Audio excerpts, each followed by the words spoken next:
maibigay ang agarang tulong sa taong bayan. Ito ay sa gitna ng sunod-sunod na kalamidad na tumama sa bansa at sa inaasahang sama ng panahon na may posibilidad na maging super typhoon. Ayon sa Pangulo, idineklara ang National State of Calamity base na rin sa rekomendasyon ng National Disaster Risk Reduction and Management Council o NDRRMC. Ito ay matapos na umabot sa 10 hanggang 12 rehiyon ang apektado ng bagyo. Mahalaga rin ito para sa mas mabilis na access sa emergency funds ng pamahalaan at mapabilis ang procurement para sa mga pangangailangan ng mga biktima ng bagyo. Kasabay nito, binigyan diin ni Pangulong Marcos Jr. ang kahandaan ng pamahalaan para sa inaasahang Super Typhoon Uwan. Nagpadala na rin ang Pangulo ng mga first responders sa mga lugar na posibleng tamaan ng Super Typhoon. Nagpapatuloy din ang pagpapaabot ng tulong sa mga residenteng naapektuhan ng bagyo. Kabilang na dito ang 760 million pesos na financial assistance mula sa tanggapan ng Pangulo. Sa nasabing halaga, tatanggap ng tig 50 million pesos ang mga lokal na pamahalaan ng Cebu, Capiz, Surigao del Norte, Iloilo, Bohol at Negros Occidental. Tatanggap naman ng tig 40 million pesos ang Eastern Samar, Surigao del Sur, Southern Leyte, Antique at Aklan. Samantalang tig 30 million pesos naman ang Leyte at Masbate at tig 20 million pesos ang Guimaras, Agusan del Norte at Dinagat Islands. Tatanggap din ng 10 milyong piso ang Biliran, Camarines Sur, Sorsogon, Misamis Oriental, Negros Oriental at Palawan.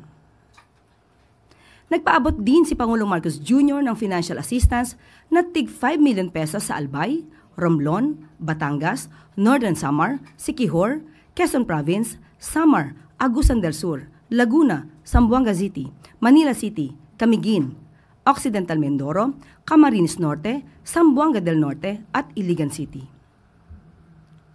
Binigyan din ni Pangulong Marcos Jr. ang hindi bibitaw at hindi iiwan ng pamahalaan ang Cebu hanggat lahat ay nakabangon.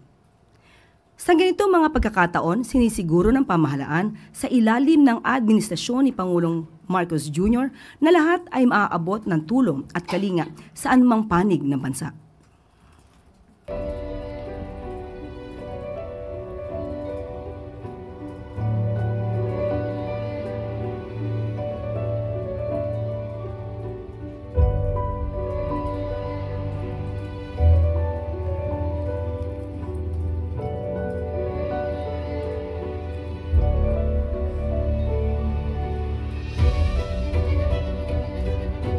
At maaari na po akong tumanggap ng inyong mga katanungan. First question is from Ivan Mayrina, GMA7. Good afternoon, Yusek. I meant to ask this to the President but unfortunately he didn't take questions.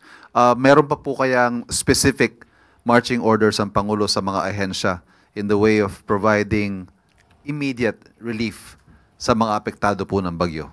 Katulad din po na nakaraan, lahat po ay inuutusan ng Pangulo, ang direktiba po ng Pangulo ay mabilisang aksyon. Katulad po nito ay nagpadala na rin po siya ng mga first responders na maaapektuhan ng parating na bagyo. Dahil alam po natin na ito ay sinasabing malakas at kaya po ngayon pa lamang ay pinaghahandaan na po ito para sa mga maaari maapektuhan ng malakas na bagyong ito.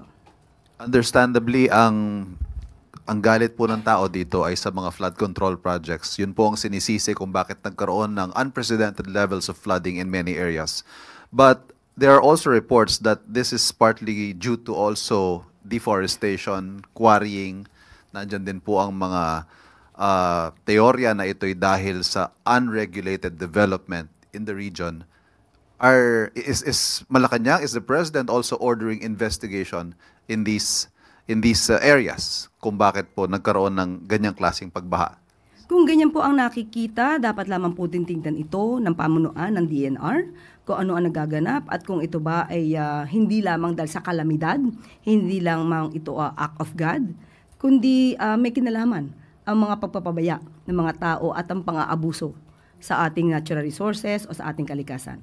So talagang po magkakaroon din po ng investigasyon dito. So is the President expected to also order or has he already ordered the DNR to investigate? Sa ngayon po ay wala pa pong naipapaabot sa atin kung meron na po silang usapan na pamunuan ng DNR. But with that kind of situation, hindi na po kailangang iutos to ng Pangulo dahil alam po nila kung ano ang nais ng Pangulo at ano ang mga direktiba ng Pangulo sa mga ganitong klaseng kalamidad. Salamat po. Next question, Ann Soberano, Bombo Radyo. Yusek, good afternoon. Yusek, nagpaabot po ng condolences ang United Arab Emirates and United States. At may we know po, dahil nga po sa devastation na sanhi po ng Typhoon Tino, may we know po kung may mga international aid na pong natanggap ang Pilipinas para sa bagyong Tino at kung meron man po ano-anong mga bansa na po ang nagpadala ng tulong at humingi din po ba tayo ng tulong sa kanila? Thank you. Wala po na call for any foreign assistance dahil sa ngayon po ay meron po pa tayong pondo para sa ganitong mga klaseng sitwasyon po. At may mga quick response funds po ang mga frontline agencies na marireplenish po. At kung ito po ay kukulangin, lalo-lalo na po sa mga LGUs, makakaasa po sila na sila po ay bibigyan po ng tulong mula sa Office of the President. Yung tinatawag po nating local government support funds. Pero sa ngayon po, among the ASEAN plus 1 partners, maliban po sa mga nabanggit na bansa, nagpaabot na rin po ng pagtulong o readiness ang bansang Australia, Canada at USA para po sa pag-assist in our recovery efforts on the ground. So, yun po. Pero sa ngayon po, hindi po tayo nananawagan para sa financial assistance or rather foreign assistance. Salamat po, Yusek. Thank you. Next question, Tuesday New, DZBB. Hi, ma'am.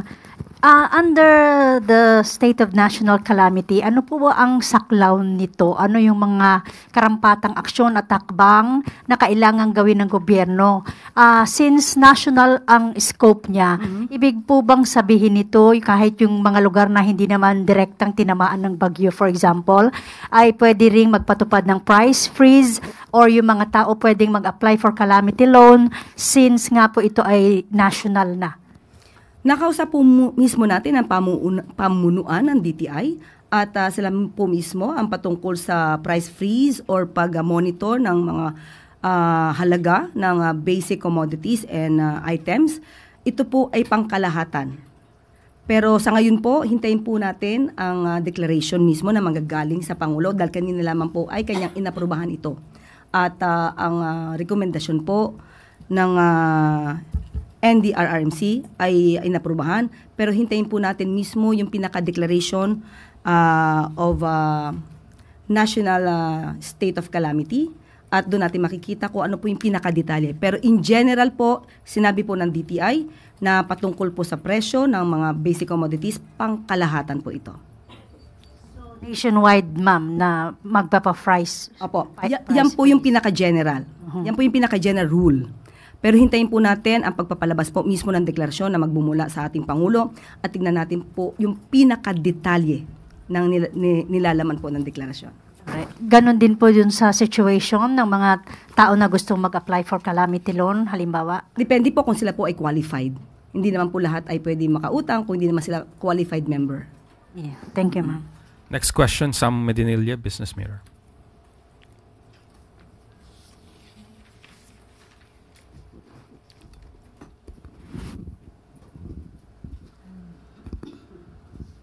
Good afternoon, ma'am. Bali, tatanong ko lang po kung magkano po yung parang existing na emergency fund na pwedeng itap ng government to assist yung areas na naapektuhan ng Typhoon Tino? At saka kung meron na po bang LGUs or national government agencies yung nag-request for additional funding? Ngayon po, yung pinaka-specific amount ay wala pong binibigay sa atin. Ang sinabi lamang po ng DBM ay may sapat na pondo po. Kahit naman po ang LGU ay meron po silang respective budgets for disaster and calamity. So, sa ngayon po ay wala pong ibinibigay sa atin na detalye kung meron na po mga LGUs na nanghingi or nag-ask for replenishment. Pero yan po ay mapapakita naman po natin dahil mismo ang Office of the President siya po ang nagbigay ng pondo sa mga lugar na nasalanta. Thank you po. Next question, Bella Calyaso, Philippine Star. Good afternoon, Yusek. Yusek, bago ko ano yung sa hunger, tanong ka lang din po, kasi may mga netizens na nagtatanong kung bakit ngayon lang nagpatawag si Presidente ng situation briefing sa NDRRMC, considering nakalabas na raw po yung bagyo. Ano po ang paliwanag ng palasyo dito? Kahit hindi naman po nagkaroon ng briefing ang Pangulo, everyday naman po siya nakikipag-usap dito at nagmo-monitor. So ngayon lang po siya pumunta po doon, pero hindi po ibig sabihin po noon hindi po siya nagmo-monitor ng sitwasyon sa ating bansa. And then ma'am, yung sa hunger po ma'am, sabi ng SWS, tumaas from 16.1 nung June, ngayon tumaas yan ng 22%. So despite nga yung effort ng government, meron tayo sa DSWD and meron din tayong 20 peso na rise from DA, parang yung hunger, ang laki ng tinaas niya, more than 5%. Ano po ang paliwanag ng palasyo? Huwag natin kalimutan na sunod-sunod ang kalamidad na naranasan ng mga kababayan po natin.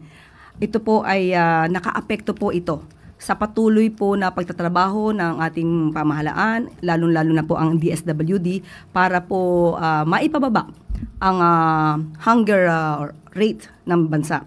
But ito po mga survey na to ay makakatulong naman po, at ito naman po ay ikukumpara at ibabangga din po sa data na nakukuha mismo ng gobyerno. At tandaan po natin, hindi naman po tumitigil ang ating pamahalaan sa mga programa tulad ng mga walang gutom program, special feeding program, SIL, at yung binanggit po natin kahapon na tungkol sa mga kahirapan. Kaya po siguro naranasan natin to because of the calamities na sunod-sunod. Hindi po isa sunod-sunod po yung nararanasan natin. And then another survey, ma'am, yung sa Okta naman, sabi bumaba pa rin yung trust and performance rating ni Pangulo despite nga yung effort nga na linisin yung government at yung ongoing investigation ng ICI. Ano po ang paliwanag natin dito? Pero nandun pa rin po, yung majority po ay nandun pa rin po yung kanilang trust sa ating Pangulo. Sabi nga po natin, ano man ang numero, mataas mababa, at hanggat nagtatrabaho ang ating Pangulo at ang gobyerno para sa taong bayan, tuloy-tuloy pa rin po at hindi po tayo maaapektuhan ng anumang pong numero.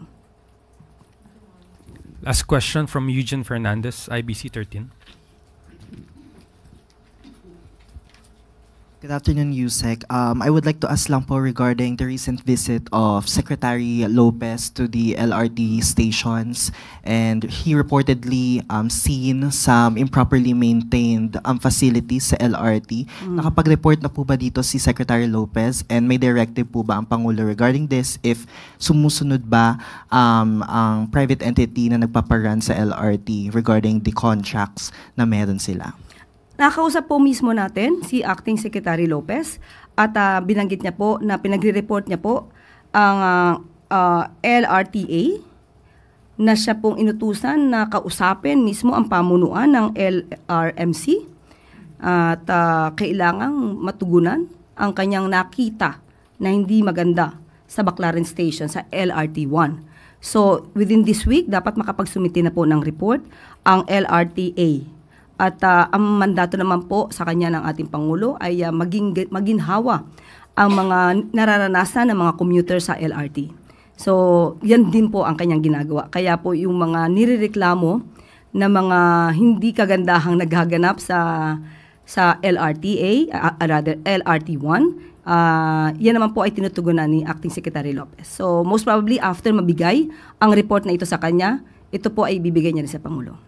Follow-up question to that, Yusek. Gusto ko lang din itanong yung reaction of the Malacanang regarding the alleged humiliation of Secretary Lopez to an employee, to the LRT1 regarding po dun sa inspection niya. Did Secretary Bano explain himself already what happened to that? Sa ngayon po, wala pa po kami napag-usapan dyan. Pero makakarating po sa Pangulo.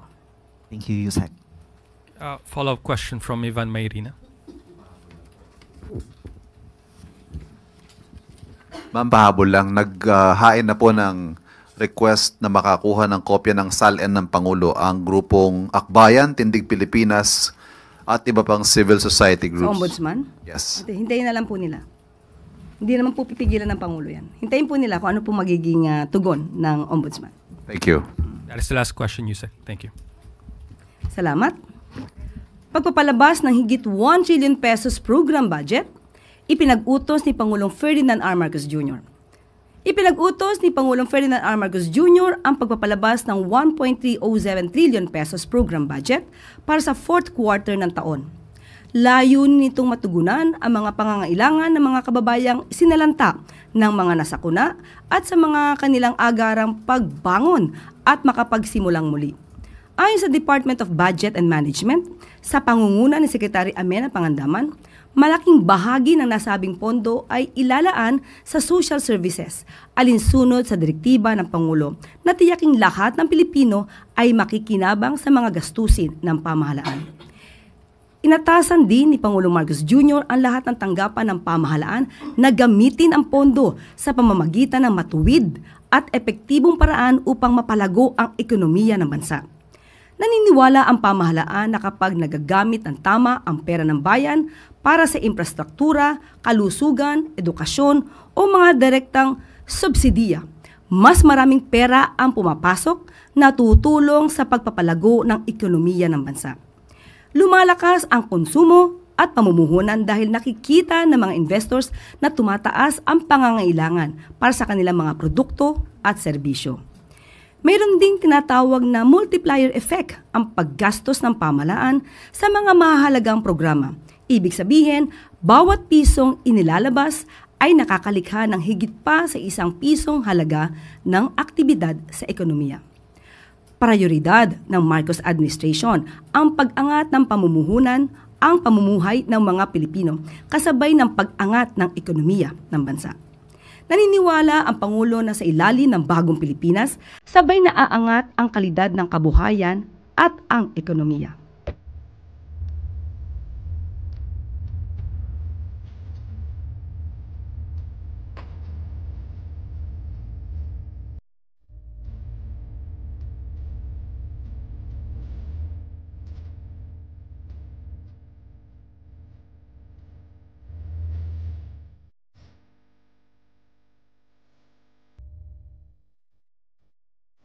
Tunay na reforma ni Pangulong Ferdinand R. Marcos Jr.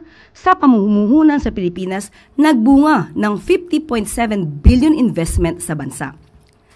Nakapag-uwi ng 50.7 billion investment si Pangulong Ferdinand R. Marcos Jr. mula sa katatapos lang na APEC Summit sa South Korea. Ang kauna-unahang proyekto na nabigyan ng presidential incentives sa ilalim ng Create More Act na nilagdaan ng Pangulo noong Nobyembre ng nakaraang taon. Ang nasabing investment ay mula sa matagumpay na pakikipagpulong ng Pangulo sa Samsung Electro-Mechanics Philippine Corporation o SEMPHIL. Kinikilala ng pamahalaan na isa itong mahalagang tagumpay ng administrasyon ni Pangulong Marcos Jr. na makahikayat ng mas strategic at mataas na halagang pamumuhunan at makalikha ng mas maraming dekalidad na trabaho para sa mga Pilipino. Sa ilalim ng Create More Act, maaaring mabigyan ng mas tax incentive o mga tax incentives ng Pangulo sa layuning maisulong ang pambansang kaunlaran, pang-ekonomiya o sa pagrekomenda ng Fiscal Incentives Review Board o FIRB. Ang 50.7 billion investment ay patunay na mataas pa rin ang kumpiyansa ng mga investors na mamuhunan sa Pilipinas sa ilalim ng administrasyon ni Pangulong Marcos Jr. Patunay din ito na mas pinagkakatiwalaan ng mga investors ang mga batas ng Pilipinas na naglalayong protektahan ang kanilang pagninegosyo sa bansa.